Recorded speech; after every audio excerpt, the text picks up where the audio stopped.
Karena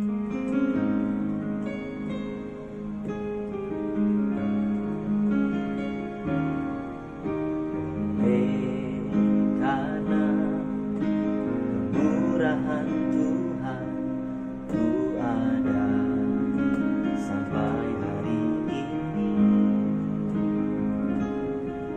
Oleh karena kebaikan Tuhan, janji-Mu terjadi bagiku. Ku sembah Kau Tuhan, ku mengangkat tanganku, selamanya Kau ajaib bagiku. Ku sembah Kau Tuhan, ku mengangkat wajahku, selamanya Kau hebat bagiku. Selamanya Kau hebat bagiku.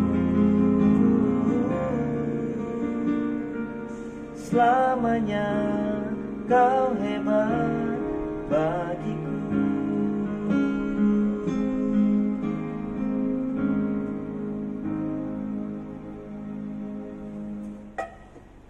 Shalom sahabat muda, apa kabar kalian hari ini? Kak Jo berharap kalian tetap semangat dalam segala situasi yang ada.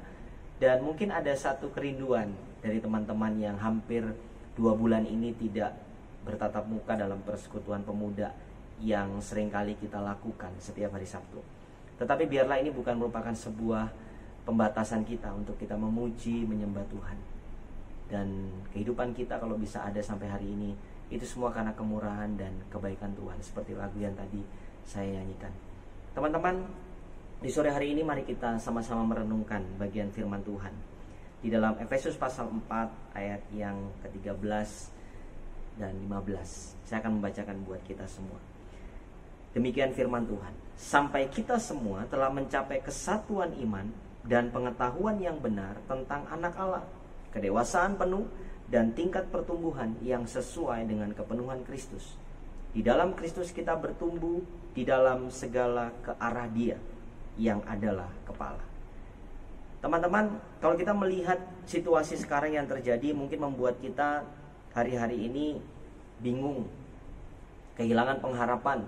Bahkan kita merasa bahwa kapan selesainya. Ada yang mengatakan di pertengahan tahun ini. Tapi Pak Presiden Jokowi mengatakan akhir tahun ini mungkin segalanya bisa normal. Tetapi siapa yang tahu? Tidak ada yang tahu. Segala sesuatu yang terjadi hari-hari ini, Kak Jo percaya itu semua sepengetahuannya Tuhan. Dan Tuhan memiliki rencana yang indah buat setiap kehidupan kita. Sore hari ini ada sebuah tema yang kita akan sama-sama renungkan bersama. Kak Jo mengambil sebuah tema kualitas kehidupan kita sebagai anak muda. Kita memiliki sebuah potensi yang luar biasa. Dalam kehidupan kita sekarang ini terjadi pergeseran pola pikir atau paradigma kita. Kita mengatakan bahwa kalau kita bisa ada sampai dengan hari ini, itu semua karena kekuatan kita, karena kemampuan kita, karena segala sesuatu yang kita miliki, segala sesuatu yang kita terima dari mungkin kalian punya kemampuan di hal lain. Tetapi ingatlah bahwa apa yang kalian miliki itu semua karena anugerah Tuhan. Oleh karenanya sore hari ini firman Tuhan katakan, sampai kita semua telah mencapai kesatuan iman dan pengetahuan yang benar tentang anak Allah, memiliki pemahaman yang benar tentang kasih Tuhan, dan memiliki kedewasaan penuh dan tingkat pertumbuhan yang sesuai dengan kepenuhan Kristus. Apa itu yang dimaksud dengan sebuah kepenuhan Kristus? Yaitu bagaimana kita memiliki sebuah pemahaman yang benar tentang siapa Kristus sebenarnya dalam kehidupan kita. Apakah Kristus hanya kita anggap sebagai, ya okelah saya dari kecil sudah Kristen dan saya percaya kepada Yesus Kristus, ataukah ada hal yang lain?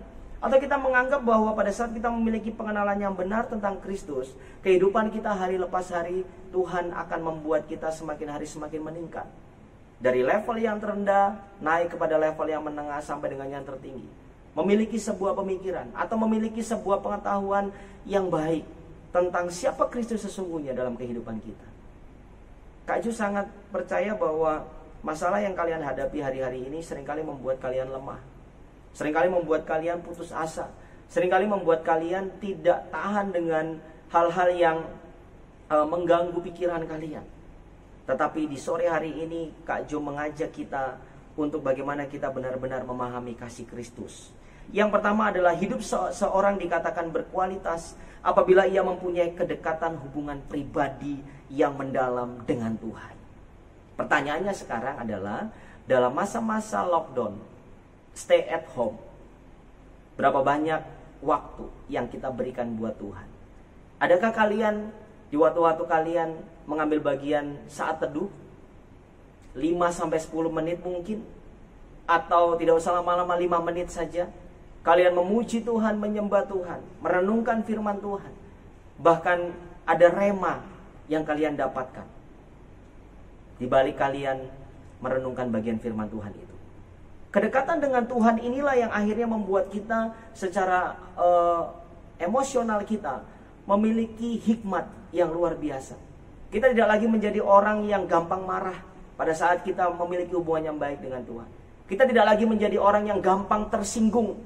Ditegur sedikit sakit hati, ditegur sedikit marah, ditegur sedikit memiliki rasa bahwa aduh saya udah gak mau lagi lah, cukuplah.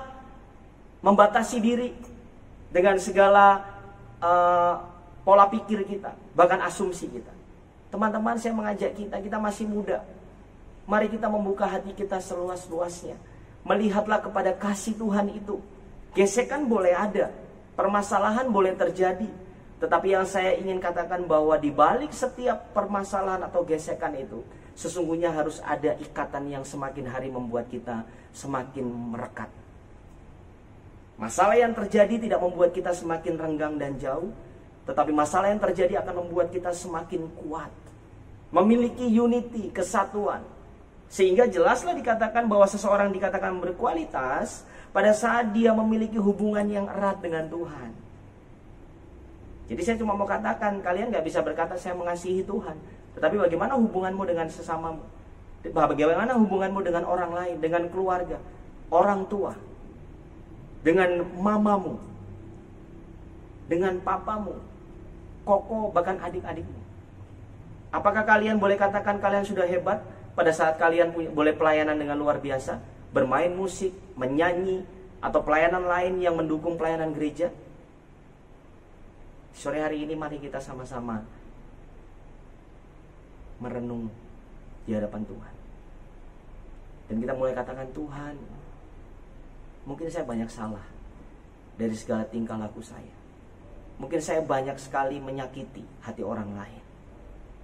Kita tidak bisa menuntut orang lain untuk berubah, tetapi perubahan itu mulai dari diri kita sendiri. Sehingga pada saat kita mulai dari diri kita sendiri, yakin dan percayalah, Tuhan yang akan mengubahkan orang lain itu melalui kesaksian hidup kita. Hal yang kedua, kualitas hidup itu bisa ada pada saat hidup seseorang itu dikatakan berkualitas, pada saat dia memiliki kedewasaan dan kematangan dalam menjalani kehidupannya. Kedewasaan dan kematangan ini tidak bisa dipelajari pada saat kalian duduk di bangku sekolah.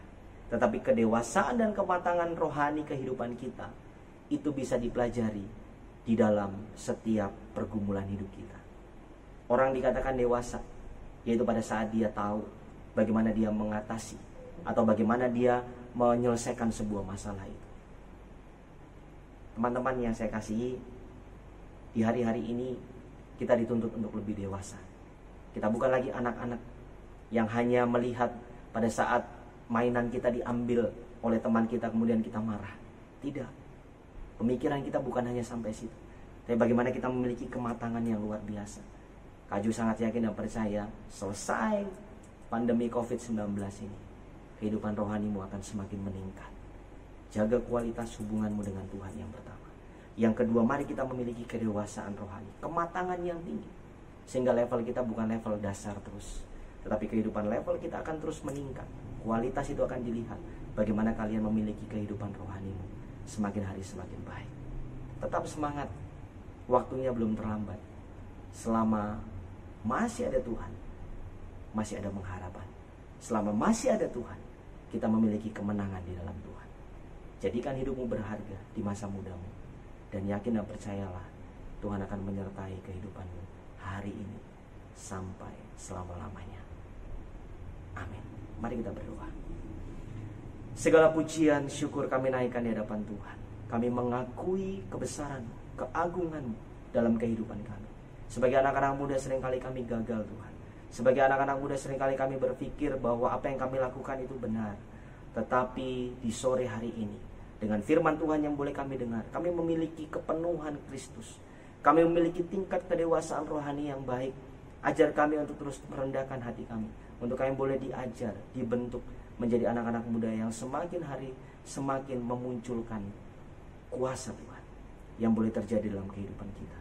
Terima kasih Tuhan, terima kasih. Hamba yakin dan percaya Engkau akan menjamah teman-teman yang ada di rumah. Walaupun kami tidak bertemu secara langsung, tetapi melalui media online ini, Roh Kudus bekerja dengan luar biasa. Jamah hati teman-teman kami yang ada di rumah. Kalau mereka dalam mengalami masalah, problem yang ada, berikan dia kekuatan. Belum terlambat waktunya untuk memperbaiki segala sesuatu yang rusak. Karena kami tahu di dalam Tuhan ada pengharapan, di dalam Tuhan ada kasih, di dalam Tuhan ada sukacita, dalam Tuhan ada damai sejahtera.